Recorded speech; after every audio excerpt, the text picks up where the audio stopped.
Rayalaseema lift irrigation పనులను ఆపేయాలి అని అంటూ ఏకంగా తెలంగాణ ముఖ్యమంత్రి గారు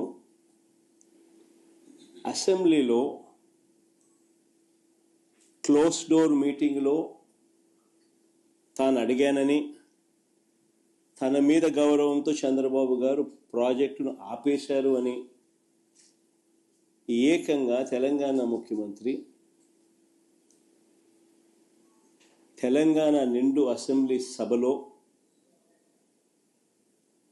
వాళ్ళ రిలేషన్షిప్ గురించి, చంద్రబాబు నాయుడు గారు రాష్ట్రాన్ని ఎలా అమ్మకానికి పెట్టారు అన్న వాస్తవాల గురించి ఏకంగా రేవంత్ రెడ్డి గారు అన్న మాటలు నిజంగా ఇది చూసిన తర్వాత ఒకసారిగా రాష్ట్ర ప్రజలకు అందరికీ కూడా, రైతన్నలందరికీ కూడా, మరీ ముఖ్యంగా రాయలసీమ, నెల్లూరు ఈ ప్రాంతాలకు సంబంధించిన రైతులకు